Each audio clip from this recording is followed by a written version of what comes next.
다윗이 3만 명의 정선된 사람을 이렇게 뽑아서 예루살렘에 집결시켰습니다. 그리고 이제 뭔가를 이렇게 하는데 바알라 유다에 가서 언약궤를 가져오려고 하는 거죠. 이 장면에서 이제 우리 이제 다윗의 심정을 우리가 좀 생각해 보면 이제 전쟁을 하면서 블레셋을 이겼잖아요. 하나님께서 이기게 해주셔서 이겼습니다. 그러므로 이제 예루살렘을 수도로 삼기도 했고 다윗성도 지었고 숙적 블레셋을 무너뜨렸습니다. 이제 그러니까 나라를 새로운 면모로 꾸미면서 이제 가기를 원하는데 언약궤를 가져와야 되겠다고 생각을 한 거예요. 그런데 이 언약궤를 가지러 가는 곳이 어디냐? 바알레 유다입니다. 뒤에 보면 아비다답 이렇게 나오는데 사실 여기는 바알레 유다 이전에 기럇 여아림으로 불려졌던 곳이기도 하거든요. 우리 그 여호수아 때부터 나옵니다. 그래서 그 우리 기브온 족속과 거민의 언약을 맺은 후에 거기 성읍들을 들러보았는데 그 기브온 주민의 성읍 중에서 기럇 여아림이 있습니다.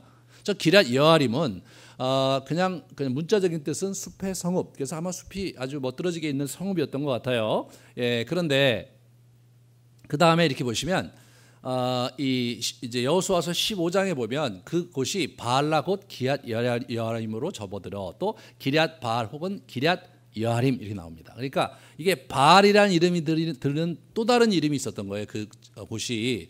그러니까 이제 바알이 아마도 학자들은 저것이 바알 숭배의 어떤 그 아마 성스러운 장소였을 것이다. 이제 그렇게 이제 생각을 하고 있습니다. 그러니까 실제로 이제 지난 시간에 제가 바알 브라심 이렇게 말씀을 드렸는데 그때 이 바알이란 말이 브라심 돌파하시는 하나님 그렇게 돼서 이제 바알이 어떤 뜻이냐면 주 그런 뜻이거든요. 그러니까 그게 신이라는 이름이 되기도 해요. 그렇게 되면 이제 바알이 그러니까 그렇게 되는 거예요. 그러니까 이런 부분에서 이제 우리가 이제 바알이라는 단어가 이제 히브리어가 여러 가지 용법으로 쓰였다. 근데 이전 장에서는 그게 주님 이렇게 돌파하시는 주님 이렇게 쓰였다면 지금은 어떻게 되냐면 바알 숭배의 바알로 나오는 거예요. 그런데 기럇 여아림이란 말을 두고 왜 바알레로 보내는지가 이제 우리 재밌는 거죠. 그게 재밌는 거예요. 거기에 한번 우리가 스토리가 있는데요. 자, 우리 사무엘상 6장 21절과 7장 1절을 보시면 애초에 거기에 이제 그 가게 된 언약궤 가게 된 배경이 나와요. 기럇 여아림 주민에게 보냅니다.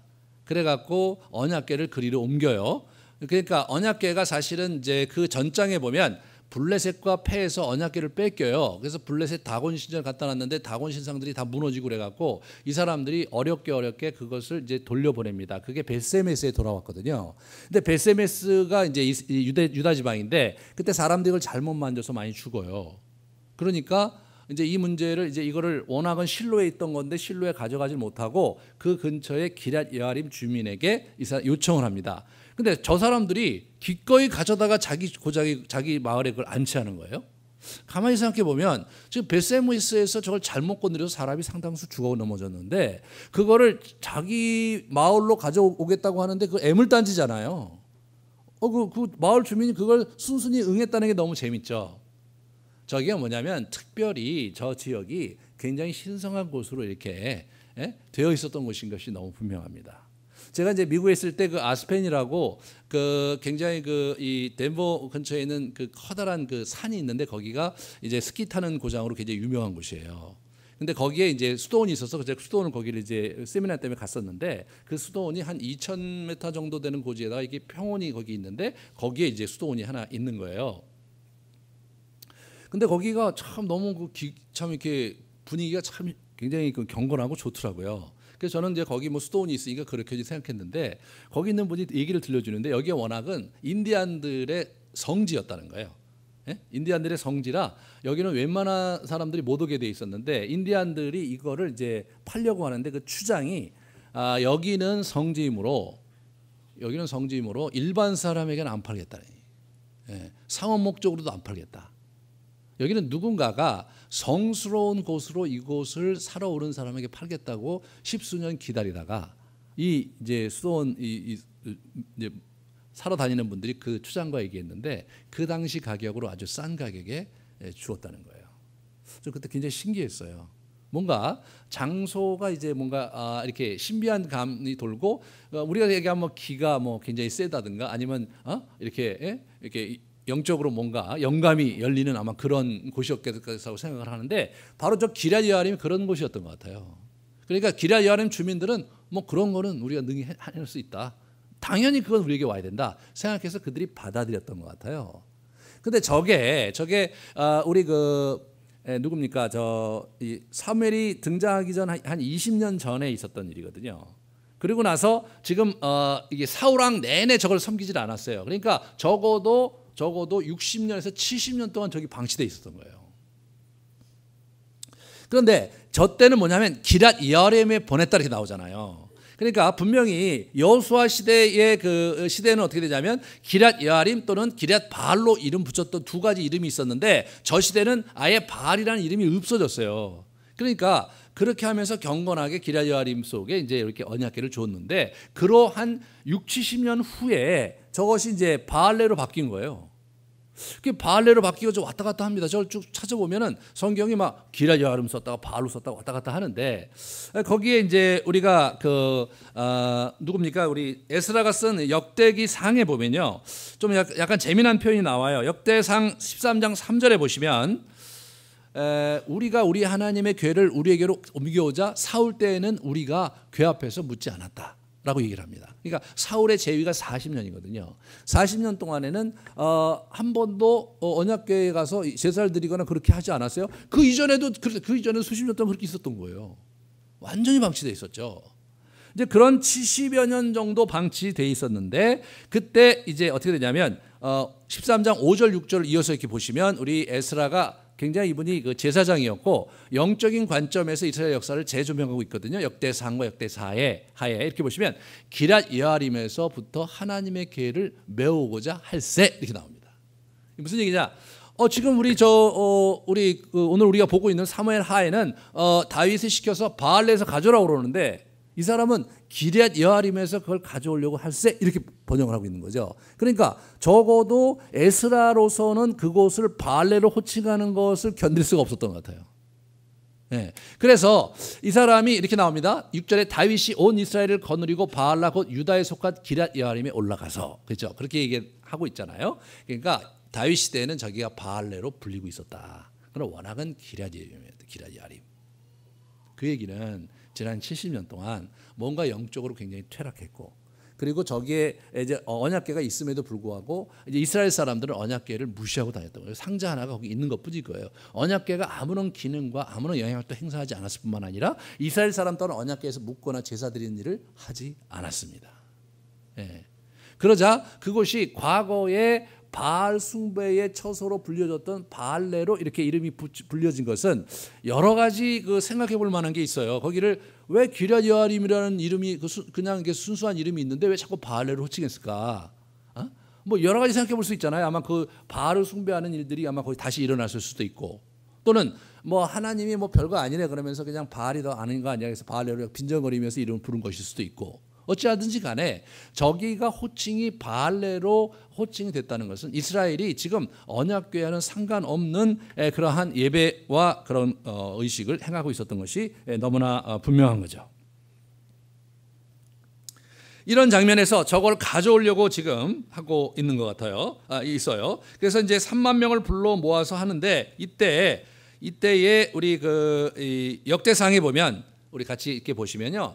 다윗이 천부장과 백부장 모든 지휘관과 더불어 의논을 했습니다. 그리고 이스라엘 온 땅에 있는 사람들에게 얘기를 해갖고 한번 오라고 얘기를 해서 그걸 물어요. 우리 저거 가져올까? 이렇게 묻습니다. 근데 재미난 것은 오늘 본문 어디에도 하나님께 묻는 얘기가 안 나와요. 안 나와요. 자, 그래서 이게 13장 아까 보면 뭇 백성이 눈에 이 일을 좋게 여김으로 옮겼다. 그런 얘기가 나옵니다. 5절에 보세요. 5절에 보시면 다윗과 이스라엘 온 족속은 잣나무로 만든 여러 가지 악기와 수금과 비파와 소고와 양금과 제금으로 여호와 앞에 연주하더라. 이렇게 아주 막 굉장히 이제 사람들을 다 불러 모으고 여러 가지 악기로 막 축제처럼 이렇게 쭉 하고 있는데 재미난 것은요 제사를 안 드려요. 제사 드린 얘기가 없어요. 그 첫 번째 실패하고 3개월 후에 다시 이제 이걸 언약궤를 옮길 때 13절에 보시면 여호와의 궤를 맨 사람들이 6걸음을 가매 다윗이 소와 살찐 송아지로 제사를 드리고 6걸음마다 제사를 드렸어요. 이게 너무나 대조가 되는 거죠. 처음에는 전혀 제사를 안 드렸어요. 하나님께 묻지도 않았어요. 그 얘기는 뭘 의미하는 겁니까? 다윗이 지금 이제 나라가 새롭게 틀을 짜가는 데 있어서 이 언약궤를 상징적으로 가져오면서 제1을 이제 만들고 그래갖고 마음을 하나로 모으려고 하는 그저 종교적으로 구심점을 만들려고 하는. 그러니까 우리가 옛날에 뭐 삼국시대에 보면 나라를 이제 하나로 통합하기 위해서 불교를 이렇게 나라의 국교로 받아들이듯이 그러한 정치적인 의도가 아주 많은 움직임이었던 거예요, 이게. 물론 뭐 다윗이 하나님의 사람이었기 때문에 하나님을 섬기고 또 하나님을 뭐 하는 말을 그걸 뭐 하나 이용하겠다 이런 건 아니지만 이 적어도 언약궤는 그런 상징적인 그러한 의도에서 지금 이것을 하고 있었던 것입니다.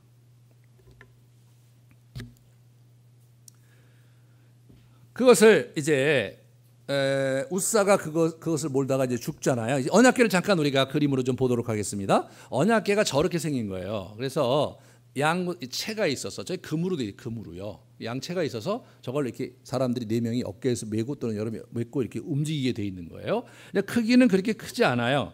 크기는 그게 어떻게 되냐면 길이가 90에서 120cm, 그러니까 1m 넘고 폭과 높이가 68cm, 70cm예요. 그러니까 뭐 이 정도 되는 상자예요. 이렇게 상자가 이렇게 돼 있는 거예요. 이렇게 상자. 그렇게 뭐 무겁지도 않겠죠. 저 안에 뭐가 들어있냐면 그 다음에 이렇게 보시면 저 안에 이제 십계명의 2 돌판, 아론의 쌍난 지팡이, 그리고 이제 만나 한 오멜이 저렇게 들어 있었어요. 예. 그래서 이제 저기가 저 이렇게 그룹이라고 이렇게 날개로 돼 있는 게 그룹인데요. 그 그룹 그 덮개 위를 거기 시은좌라고 그래서 베풀시 은혜 은자 시은좌. 그래서 거기에 하나님의 보좌가 있다. 거기에 하나님께서 좌정하셔서 말씀하시고 역사하시고 그랬던 것이 우리 출애굽기하고 민수기 신명기에 나옵니다. 그런데 너무나 오랫동안 방치된 거예요, 저게. 그런 상황인데 이제 이 아비나답의 2 아들 아효와 우사가 있어서 그 사람들이 이제 수레를 하나 가져다가 저걸 수레에다 싣고 쭉 아효가 앞에서 끌고 뒤에서 우사가 이렇게 밀거나 또는 뒤에서 보면서 가다가 나곤의 타작마당에서 소가 놀래갖고 이게 확 뛰어버립니다. 그러니까 이 수레니까 뛰니까 저게 이제 이렇게 떨어질 것 같았던 거죠. 이 사람이 뭐냐면 그거를 손으로 붙들었어요. 손으로 이렇게 막았는데 이 사람이 죽어버렸어요. 저기 귀 앞에서 그냥 직사해버린 거예요. 얼마나 놀라운 일이었습니까? 사실 제일 놀라운 사람은 누구였냐면 이제 다윗이었어요. 다윗이 뭐라고 하냐면 이 8절에 보세요. 여호와께서 우사를 치심으로 다윗이 분하여 그것을 베레스 우사라 부르니 그 이름이 오늘까지는 베레스 우사라고 불러요. 너무나 화가 나갖고 베레스 우사. 이 베레스라는 말이 바알 브라심의 브라심과 같은 말이에요. 이게 모음만 달라요. 히브리어는 자음 문자거든요. 모음을 어떻게 부르냐에 따라서 약간의 시제와 표현이 달라지는 거지 내용과 뜻이 달라지는 게 아니에요. 그러니까 이게 어떻게 하냐면 베레스 우사예요. 바알 브라심이요. 돌파하시는 하나님이에요. 근데 이 누굴 돌파했냐면 우사를 돌파하는 거예요. 이게 이분이 뭐냐면 다윗이 화가 나서 한 말이에요. 뭐예요? 좌충우돌하시는 하나님.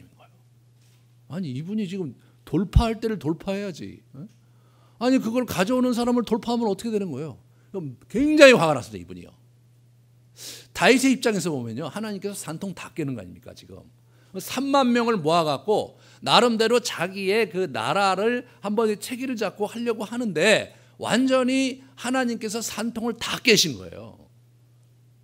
다윗에게는 정말로 당혹스러운 일이었을 것 같고 거기 온 3만 명의 사람들은 좀 분위기가 어떻겠어요? 아주 굉장히 가라앉았겠죠. 아주 냉랭해지면서 서로 할 말도 없이 그냥 이렇게 가면서 우사의 죽음만 이렇게 슬퍼하는데 이게 어떻게 슬퍼해야 될지 이거 어떻게 해야 될지 좀 하면서 하나님에 대한 의구심은 또 의구심대로 막 이렇게 생기고 그러지 않았겠습니까 이게?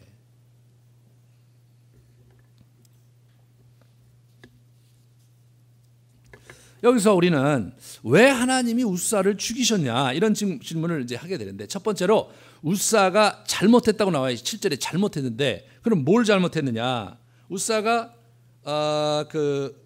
민수기 4장에 있는 말씀에서 이렇게 보면 성물은 만지지 말라 그들이 죽으리라. 그러니까 선물이라는 게 이제 언약궤인데 그걸 만지면은 죽는다 그랬어요. 실제로 이제 계속해서 사람이 죽어요. 그걸 잘못 만나서 죽어요. 그리고 이제 사무엘상 4장, 5장, 6장에도 많이 죽어요. 그런데 이 사람이 이걸 만져서 죽은 거예요.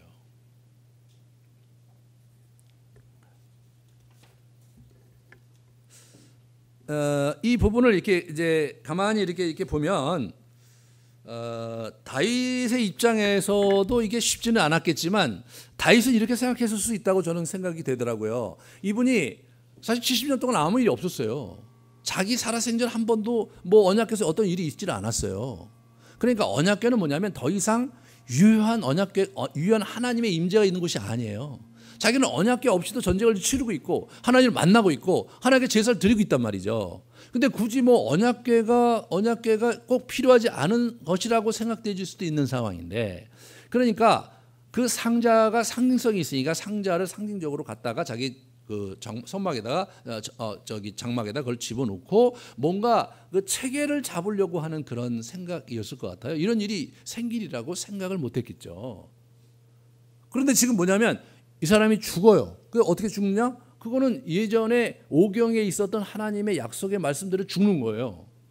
그렇다는 것은 뭘 의미합니까? 그 말씀이 살아있다는 것을 의미하고 언약궤에 여전히 하나님이 임재하시고 있다는 것을 의미하는 거잖아요. 그러니까 이게 부정적으로 보면 하나님이 좌충우돌하셔서 죽이지 말아야 될 사람을 죽이신 것이지만, 긍정적인 차원에서 보면 하나님이 여전히 좌정하고 계시고 이스라엘 안에 계시다는 굉장히 강력한 증거가 거기에 있었던 거죠. 이분이 3개월 동안 그걸 지켜보게 되는 거죠. 네. 그래서 오벳에돔의 집에 이렇게 일단은 거기다가 보관을 하고 어떻게 되는가를 보는데 이제 3개월 동안 그거를 지켜보는, 그런데 하나님께서 그 가정을 축복하시는 얘기를 이제 이렇게 나오죠. 그죠? 그래갖고 11절에 보시면 여호와의 궤가 가드 사람 오벳 에돔의 집에 석 달 있는데 여호와께서 오벳 에돔과 그의 온 집에 복을 주셨다. 이렇게 나옵니다. 온 집에 복을 주셨어요. 이제 그 얘기를 이제 이렇게 어떤 사람이 12절에 보시면 다윗에게 알리자마자 이 사람이 준비를 해갖고 어떻게 되냐면 다시 이 궤를 가져오려고 시도를 합니다. 자, 이 장면에서 다윗이 그동안 반성했던 장면이 나와요. 역대상 15장에 이렇게 보면 역대상 13, 15, 16이 오늘 본문과 같은 이렇게 병행 구절이에요. 같은 내용인데 좀 더 다른 관점에서 좀 더 심도 깊게 에스라가 기록한 게 역대상에 있습니다. 거기 보시면 다윗이 이르되 레위 사람 외에는 하나님의 궤를 맬 수 없나니 이는 여호와께서 그들을 택하사 여호와의 궤를 메고 영원히 그들이 섬기게 하셨습니다. 이렇게 나와요. 그러니까 이분이요 제사장님들의 코치를 받았겠죠. 그리고 나서 이게 사람이 죽었으니까 영원이라는 말이 나오는 거예요. 하나님의 규례가 이게 영원한 거구나. 그리고 이게 지금 레위 사람에게 맡겼으면 레위 사람에게 가야 되는구나.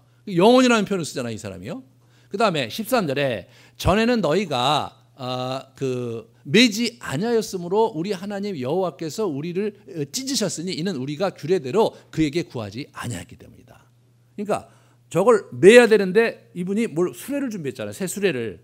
그러니까 수레로 가야 되는 게 아니라 규례가 어떻게 되냐면 어깨에 메고 가게 돼 있었던 거죠. 누가 메고 돼 있었냐면 제사장과 레위인이 그걸 메고 가게 돼 있었던 거예요. 이 두 가지를 이 사람이 간과했다는 것을 깨달은 거죠.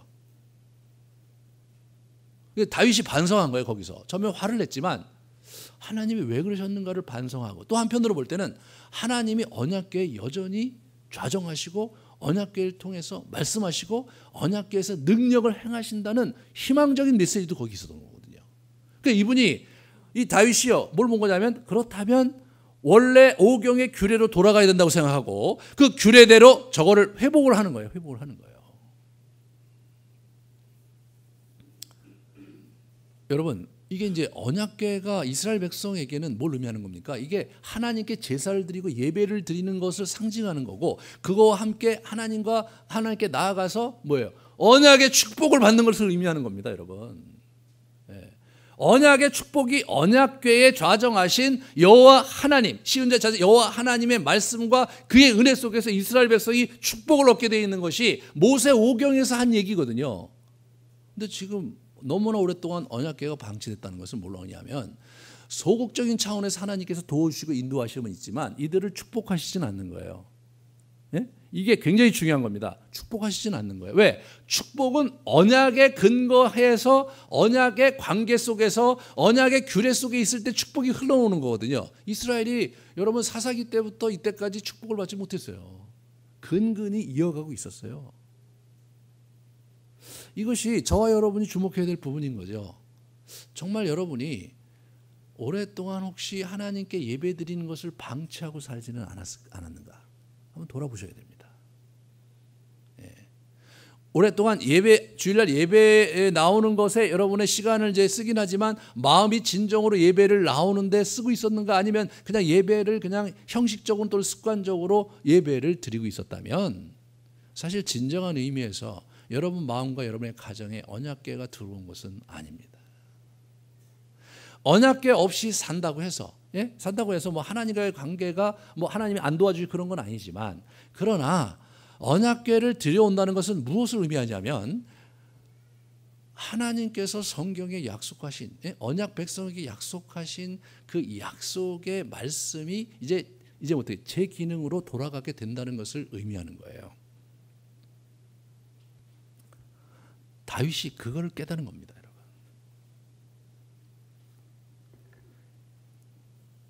그래서 완전히 이 다윗이 과거와는 다른 방식으로 언약궤를 이송하고 있는 걸 보게 돼요. 13절에 보시면 6걸음마다 소와 살찐소를 이렇게 잡아요.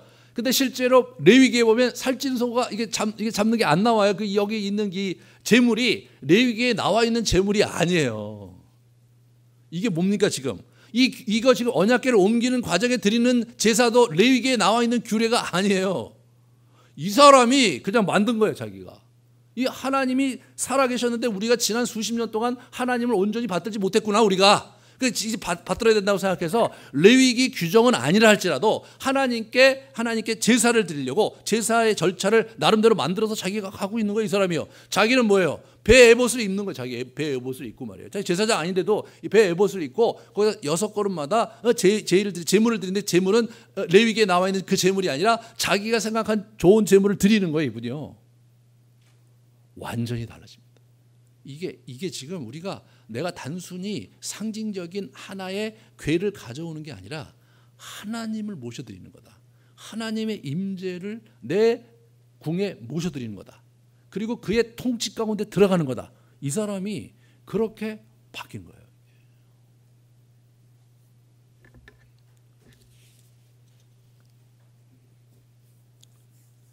그래서 규례대로 어떻게 되면 레위 사람들이 궤를 메고 올라가죠. 그죠? 역대상 15장 14절 15절에 이렇게 올라갑니다. 예? 그래서 모세가 여호와의 말씀을 따라 명령한 대로 레위 자손이 채 하나님의 궤를 어깨에 메고 올라갔다. 여기서 중요한 표현은 뭡니까? 명령한 대로. 모세가 명령한 대로 지금 다윗이 뭐냐면 그 절차대로 하나하나 따라가고 있는 거예요. 다윗이 뭐예요? 하나님의 언약의 약속의 말씀의 틀 속에서 그 말씀의 원리를 가지고 하나님께 나아가기로 이게 마음을 확 자기가 정한 거죠. 그러면서 크게 노래하며 각종 악기로 연주하는데 5절에는 각종 악기만 연주하는 게 나왔지만 오늘 본문 15절 16절에 보시면 다윗과 온 이스라엘 족속이 즐거이 환호하며, 환호가 나와요. 나팔을 불고 여호와께 궤를 메우고 여호와의 궤가 다윗성으로 들어올 때 사울의 딸 미갈이 이제 다윗이 뛰놀며 춤추는 것을 봤어요. 그러니까 노래하고 뛰놀며 춤추며 그렇게 이것을 데리고 오는 걸 보게 됩니다. 그래서 다윗성에 이렇게 특별히 제작된 그 장막에 이걸 모셔다 넣는 것을 이렇게 보게 됩니다. 그러면서 많은 사람들에게 이제 먹거리를 주면서 같이 이제 제사를 드리고 그리고 먹거리를 주면서 이렇게 그들을 이제 이렇게 격려하죠. 자, 19절에 보시면 모든 백성 곧 이스라엘 무리에게 남녀를 막론하고 떡 한 개와 고기 한 조각과 건포도와 떡 한 덩이씩 나누어 주매 모든 백성이 각기 집으로 돌아가리라. 여기서 이제 고기 한 덩이가요. 이게 잘못 번역이 됐어요. 이게 그 데이츠라고 그 대추 야자거든요. 굉장히 달아요. 맛있고. 그래서 단 거를 제가 싫어하는데 이 데이츠는 이게 되게 좋더라고요. 그래서 이제 제가 와서 보니까 우리나라는 사람들이 잘 안 먹는데요. 근데 저기 유럽에서 이거 많이 먹습니다. 근데 이거를 준 거예요. 여기 있는 것들이 가만 보면 건포도 이게 대추야자 이게요. 굉장히 맛있어요. 달콤하고. 예? 그리고 이게 뭡니까? 이게 이제 당분이 들어가니까 정신이 벗어나요. 힘이 나고. 그거를 이제 나눠준 거예요. 그러니까 그날 어떻게 되냐면 사람들이 와서 굉장히 기쁜데 더 기쁘라고 단 거를 하나씩 준 거예요. 우리 얘기하면 뭐 초콜릿과 아이스크림과 무슨 캔디를 막 나눠준 거예요. 거기 고기 덩어리 나눠준 게 격이 안 맞잖아. 이게 번역을 이게 저기 킹제임스 버전이 잘못한 것을 이제 이렇게 바로 잡아야 되는데 우리나라 성경이 이걸 이렇게 번역해서 그 분위기를 잘 몰라서 그게 배부르라고 준 게 아니라 기분 좋으라고 준 겁니다, 여러분. 그래서 이게 이제 굉장히 커다란 의식이 된 거죠. 이 장면에서 우리는 이 누가 나타나냐? 갑자기 미갈이 등장하는데 미갈이요 상당히 묘하게 등장을 해요. 미갈이 그죠? 그래서 워낙 16절에 보면 미갈이 창에서 내려다보다가 다윗 왕이 여호와 앞에서 뛰놀며 춤추는 걸 보고 심중에 업신여겼어요. 아니 뭐 춤추고 뛰는 잔치에서 뭐 춤추고 뛰노는 걸 뭘 보고 업신여기냐 그렇게 볼 수 있는데 실제로 그 당시에는요 일반적으로 춤을 안 췄대요. 예? 일반적인 여흥에서 춤을 추는 때가 아니었다는 거예요. 그 춤은 제의를 행할 때만 춤을 췄대요. 그것도 누가 무시들이 무희들이 또는 무당들이 추는 춤인 거예요. 무장들이 춤을 추는 거예요. 그러니까 이제 이 채통 없이 우리 미갈의 입장에서 볼 때는 그렇게 이 사람이 한 걸 야단을 치죠. 20절에 보면 다윗이 자기의 가족에게 축복하러 돌아오매 사울의 딸 미갈이 나와서 다윗을 맞으며 이르되 이스라엘 왕이 오늘 어떻게 영화로우신지 방탕한 자가 염치 없이 자기 몸을 드러내는 것처럼 오늘 그의 신복의 계집종의 눈앞에서 몸을 드러내셨도다 이렇게 하면서 어떻게 그 채통 없이 그럴 수 있냐 이렇게 얘기를 합니다. 이분 누구예요? 이분은 사울 왕의 공주잖아요. 사울 왕가의 법도에 의하면 왕이 그렇게 하면 안 된다고 가르쳐 주는 거예요 지금. 네. 그런데 실제로 지금 이게 뛰놀며 이게 왜 문제가 되냐면 여기 벌거벗었다는 얘기가 나오는데 당시 기록에 의하면 그 제위 때 이제 그 무희들이 춤을 출 때 거의 벌거벗은 채로 춤을 췄다는 거예요. 그러니까 이 사람이 옷을 자기가 이제 그 배로 만든 에봇을 입었다가 이게 무희들이 막 춤을 추는데 자기가 너무 기뻐서 자기도 옷을 벗어 던지고요. 가서 그 무희들과 어울려서 이게 춤을 기가 막히게 췄다는 얘기예요 지금 이게요. 이게 분위기가 이렇게 된 거예요. 그러니까 사람들도 의아해했겠지만 이 미갈, 이 왕궁의 법도를 잘 알고 있었던 미갈의 입장에서 볼 때는 정말로 실수한 거거든요. 정말로 잘못한 거거든요.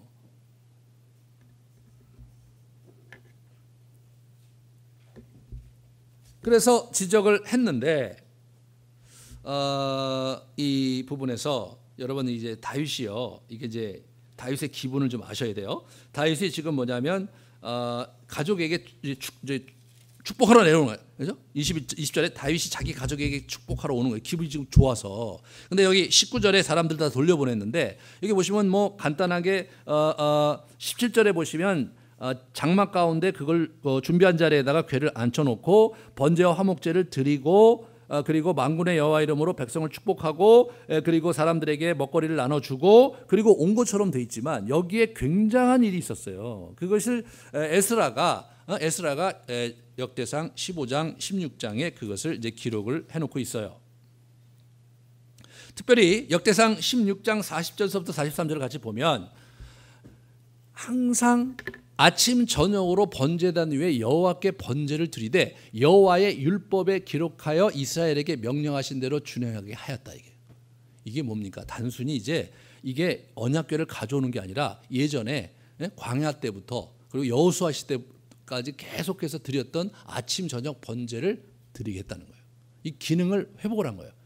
매일매일 하나님께 제사 드리고 예배하는 기능을 이분들이 회복을 한 거예요. 이분이 백성 보는 앞에서. 그 다음에 42절에 보면 또 그를 함께 해만과 여도둔을 세워 나팔과 제금들과 하나님을 찬송하는 악기로 소리를 크게 내게 하였고 성가대를 조직합니다. 여러분, 레위기에는 성가대가 없어요. 레위기에는 음악이 없어요.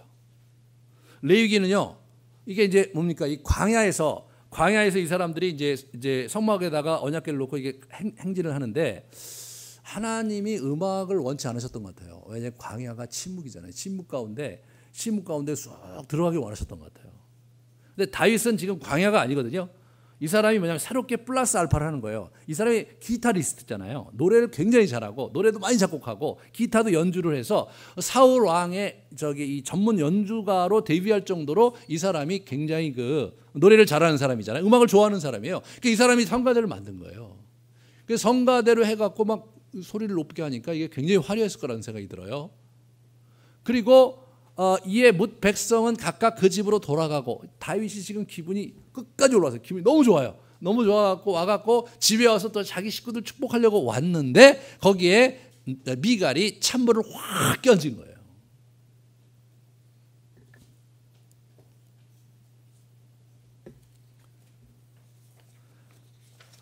그 미갈 앞에서 다윗이 한 말이 정말 이 다윗의 복심이 여기서 드러납니다.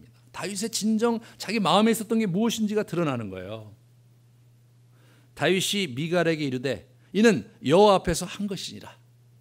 보세요.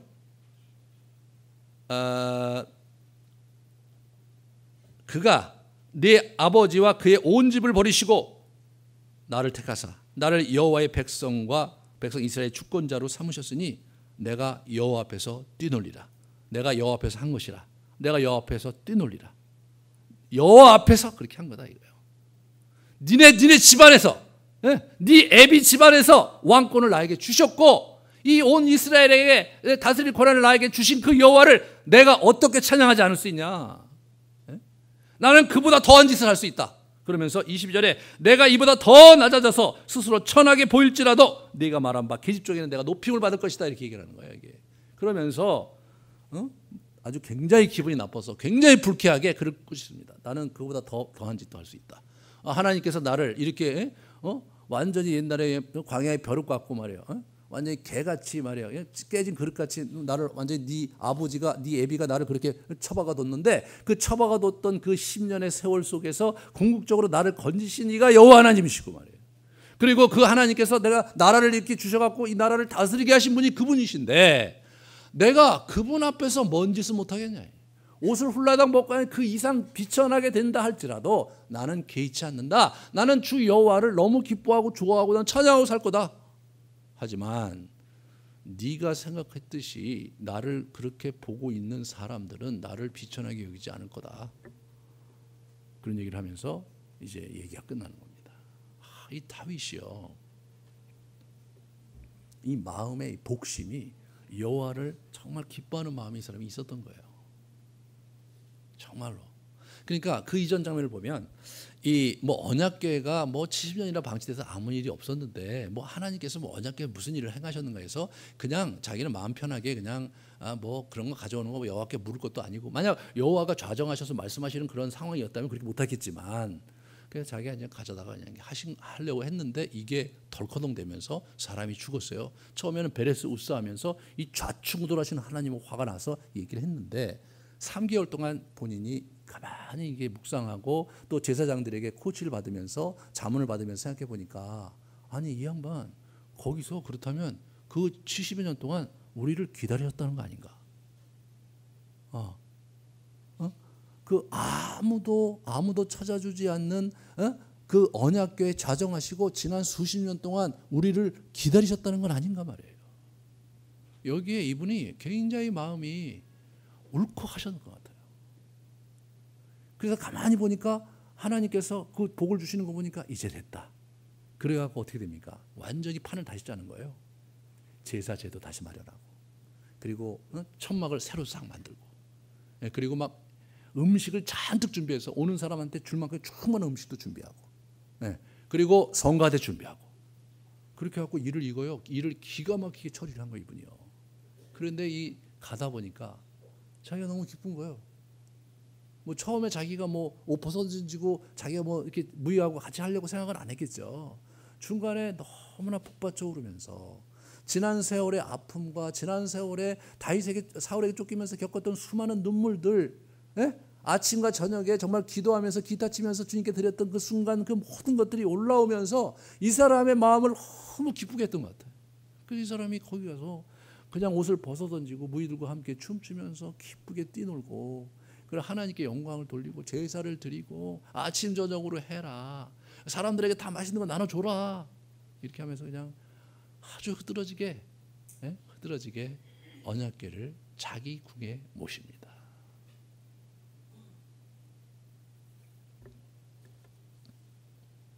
하나님을 향한 그의 마음이 아주 깊게 드러나고 있는 거죠. 이것이 다윗에서 우리가 배워야 될 바인 거예요. 다윗은 하나님을 섬기되 진짜 자기 마음 깊은 곳에서 복심에서 하나님을 좋아하며 섬겼던 거고, 그래서 다윗이 중요하게 여겼던 것은 예배요 제사였던 거죠. 그래서 그거를 다시 회복하는 거예요.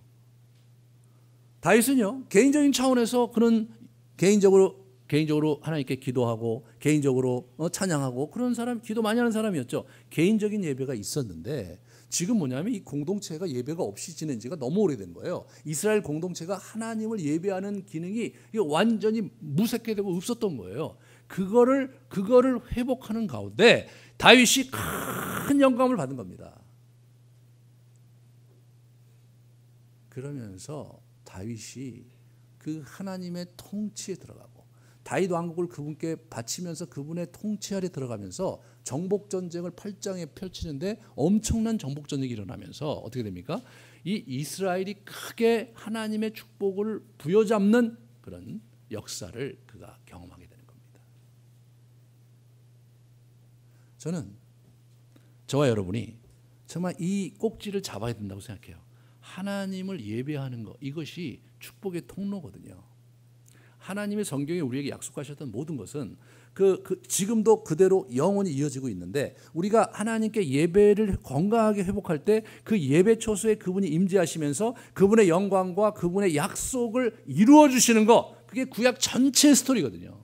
그 예배가 퇴락하고 예배가 무시당하고 그렇게 되면 하나님과 만나는 통로가 없어지면서 그분의 관심에서 우리가 멀어질 뿐 아니라 우리 또한 그분에게 멀어지면서 우리 인생이 피폐해지는 것, 그게 언약 백성들이 갖고 있는 삶의 양태여 패러다임인 것입니다. 여기서 한 가지 우리가 미갈을 주목해 볼 필요가 있어요. 미갈은요, 그래서 어떻게 됩니까? 아이를 안 주세요. 미갈은 누구입니까? 사울 왕가의 공주죠. 제대로 된 애가 있는 거예요. 그렇다면 미갈이 다시 데려왔으니까 미갈과 잠자리를 같이 하면서 애가 없었으니까 둘 사이에는 애가 태어난다면 얼마나 큰 축복이에요. 그리고 정말 하나님의 은혜가 있어서 그 아이가 다윗의 법통을 이어간다면 사울 왕가와 다윗 왕가가 하나가 되면서, 그러면서 하나님 나라의 복의 가문으로 이게 쭉 가는 거 아니에요. 그 통로가 이 미갈에 의해서 차단되는 거잖아요. 미갈의 그런 모습은 미갈이 그랬기 때문에 그런 게 아니라 미갈은 뼛속 깊이 아버지한테 배운 게 그거였거든요. 뼛속 깊이 왕가의 채통과 왕가의 권위를 세워서 왕국을 번창시키는 스피릿이, 사울의 스피릿이 미갈에게 전수돼서 미갈이 지금 그 얘기하고 있는 거거든요. 사울의 가문에는 하나님을 진정으로 경외하고 하나님을 왕으로 모시려는 그러한 스피릿이 없었던 겁니다. 하나님을 섬기고 하나님께 복받고 그렇게 할 의도는 있었지만 하나님을 진정으로 왕으로 섬기며 그의 통치 가운데 들어가고자 하는 복종심이 없었던 거죠. 그래서 어떻게 됩니까? 미갈에게 아기가 없음으로 말미암아서 다윗 왕국에 아무런 분깃도 가져갈 수 없게 된 거고, 나중에 이제 23장 22장 때 보면 그나마 남아 있었던 사울 왕가의 자손들을 다 죽이십니다. 아예 씨를 말려버리시는 거예요. 이게 가문 이야기의 굉장히 커다란 초점입니다. 다윗의 가문은 이렇게 해서 올라가는데 사울의 가문 끄트머리에 있는 미갈이 무너지는 거예요. 무너지는 거예요. 네. 그의 복심이 뭡니까? 왕가의 채통도 없이 말이에요. 그 행사를 그렇게 치르면 어떻게 되느냐 말이에요. 하나 더 생각해서 오죽하면 다윗이 저렇게 하나님께 나아갔을까라는 생각이 없는 거예요. 여러분이 예배를 회복하셔야 돼요. 개인적인 예배를 회복할 뿐만 아니라 우리가 드리는 이 주일 예배가 온전히 회복해야 됩니다. 저희가 지금 그 부분에서 이 다윗 이야기를 같이 보면서 우리가 다시 한번 생각하셔야 돼요. 먼저 여러분에게 혹시 예배가 방치되고 있지 않는가를 생각해 보세요. 예배가. 그래서 여러분들이 여러분의 개인의 삶 속에서 여러분 개인 경건 시간 속에서 하나님께 드리는 예배가 혹시 방치되고 있지는 않은지, 여러분의 가정에서 드리는 예배가 방치되고 있지 않은지, 주일날 예배를 드리는데 그냥 습관적으로 와서 예배를 드리고 그리고 말씀 듣고 가는 데서 머물고 있지는 않은지 말이에요. 예배가 단순히 하나님의 말씀을 듣는 것에 있는 것은 아니거든요. 우리가 우리의 마음을 하나님께 드리는 곳에 있는 거거든요. 그리고 하나님의 말씀을 들으면서 내가 오늘 한 주를 또 어떻게 살아야 될지를 힘을 얻고 가면서 이런 역동이 있는 것이 교회여야 되거든요. 이런 부분에서 우리가 예배가 회복돼야 됩니다. 우리가 지금 드리는 예배는요, 지금 막 늦게 오시고 뭐 여러 가지 상황이 많이 벌어져요. 그래서 사실은 굉장히 좀 염려가 제가 많이 됩니다. 제가 볼 때 우리 교회 예배 점수는 100점 만점에 한 50점이 좀 넘는 것 같아요. 50점 이하는 아닌데 50점이 좀 넘는 것 같아요. 그러니까 여러분이 50점짜리밖에 못 받고 있는지 몰라요, 축복을. 우리가 우리의 개인의 예배를 회복하고 그리고 우리의 이 예배가 회복이 될 때, 그럴 때 어떻게 됩니까? 성경에 있는 언약의 약속이 그게 우리 안에서 이게 역사하시고 여러분의 가문의 큰 은혜와 축복으로 이렇게 쭉 가야 된다는 거. 그런 걸 여러분이 주목하셔야 됩니다. 다윗의 성공은 그의 예배에 있었습니다. 어떤 수준에서든지 하나님께 예배 드리는 거 그분이 기뻐하시고 그 사람들을 축복하시고 그렇게 된다는 거예요. 저와 여러분이 이제 우리 가문 이야기와 우리 공동체 이야기를 이제 풀어가야 되는데, 이 다윗에게 배울 게 많습니다, 여러분. 먼저 중요한 것은 여러분의 복심이 하나님께 있어야 되고 우리의 예배가 하나님께 온전히 드려지는 예배가 되기 위해 우리가 최선을 다하는 것, 그것부터 시작해야 되고, 그래서 우리 교회가 예배가 온전히 깊이 있게 하나님께 드려질 수 있도록 우리 최선의 노력을 다해야 되는 거죠. 우리 목회자와 여기 또 수고하시는 집사님들, 권사님들 이런 분들이 예배를 잘 섬겨서 지금 여기까지 오고 있지만, 그러나 이거 갖고는 안 되는 거예요. 참여하시는 분들이 개인적으로 하나님께 온전한 예배를 드리려는 마음을 가지고 이곳에 와서 찬양하며 예배할 때 그 예배가 드디어 완성이 되는 거거든요.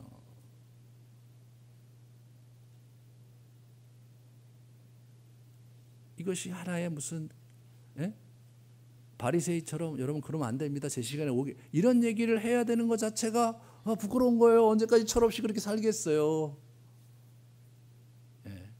늦게 오시는 분들 다 이유가 있죠. 또 멋이고 여러 가지 어려움이 있어요. 다 합니다. 제가 여태까지 아무 말도 안 한 거예요. 근데 한번 잘 생각해 보자고요, 우리가. 이게 지금 다윗이요, 이게 보통 얘기가 아니거든요. 다윗이 그렇게 자기 궁에 예배, 자기 그 통치의 중심에 예배를 딱 안치하고 나니까 이 나라가 견고해지면서 지난 500년 동안 방치됐던 정복전쟁이 시작이 되는데 한 번도 패배하지 않은 채 백전백승으로 성공적으로 끝납니다. 여러분의 인생이 성공적으로 끝난다는 거 얼마나 감격한 일이에요. 저는 제가 한 일 중에 성공한 게 몇 개 안 되거든요. 지금 아름드리 교회에서 조금 뭐가 되는 것 같아서 기대하고 지금 부푼 마음을 갖고 미국 가고 지금 그러고 있는데, 여러분의 인생을 찌질하게 끝낼 수는 없잖아요. 우리가 하나님을 알고 우리가 성경을 알았다면 이왕 이렇게 된 발, 성경에 약속된 발은 좀 가져가면서 살아야 되지 않겠습니까? 사랑하는 여러분, 우리가 다 하나님 안에 큰 은혜를 누리고 우리가 이 땅에서 그분에게 받을 거 다 챙겨 먹고, 그리고 우리가 마땅히 해야 될 일을 하고 그렇게 살아야 됩니다. 우리 교회가 그런 목적을 위해서 우리 교회가 지금 가고 있고 영성훈련을 박 터지게 하고 그런 거예요. 그냥 그때 할 때만 하고 또 방치되고.